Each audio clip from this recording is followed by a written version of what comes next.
ساکنان شرفمند ناحیه واسه در قطار دیگر شهر و ناحیه‌های کشور محبوبمان 33مین سالگرد استقلال دولتی جمهوری تاجیکستان را در سطح بلند ایدانه جشن گرفتند.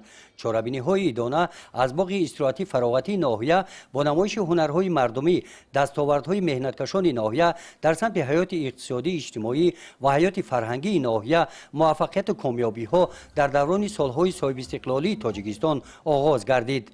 نماینده حکومت جمهوری تاجیکستان همراه با رئیس ناحیه واسه و نمایندگان از مقامات اجرایی حاکمیت دولتی ولایت ختلان و دیگر مهمانان با دستاوردهای هنرمندان ناحیه شناس گردیدند.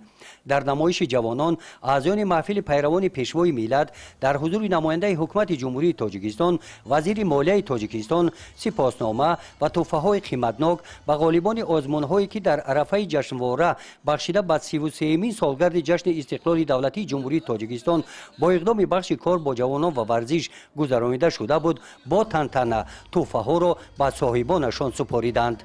قسمت رسمی چاره‌بینی ایدانه بخشیده به 33مین سالگرد استقلال دولتی جمهوری تاجیکستان با اشتراک نماینده حکومت جمهوری تاجیکستان در میدان ورزشگاه مرکزی ناحیه با اشتراک هزارها ساکنان ادامه یافت.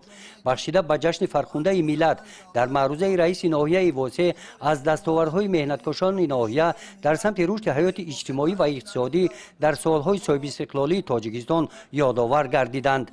تجلیل با افتخار روز استقلال دولتی که از هستی دولت، رشد آزادیخواهی، پایداری ساخت کنستیتوسیونی، سربلندی هر یک فرد خودآگاه و خودشناس گواهی می‌دهد، تاجیکستان آزاد و آباد و صلح‌آور را در عرصه بین المللی مشهور گردانید.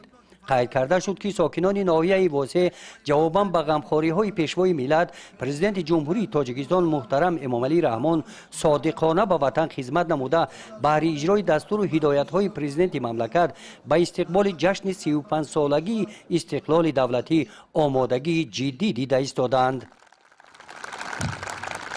در معروضه نماینده حکومت جمهوری تاجیکستان نخست وزیر مالیه تاجیکستان ساکنان سربلند ناحیه واسه را بخشیده به جشن 33مین سالگرد استقلال دولتی جمهوری تاجیکستان از نام حکومت جمهوری تاجیکستان تبریک نمودند. نماینده حکومت کشور در برآمدشان قید کردند که نتیجه تلاش‌های پیوسته اساسگزار صلح و وحدت ملی پیشوای میلاد پرزیدنت جمهوری تاجیکستان محترم امامعلی رحمان و حمایه استوار و دستگیری مردم سربلند تاجیک وظیفه عظیم تاریخی رسیدن به استقلال دولتی و پایداری آن اجرا گردید.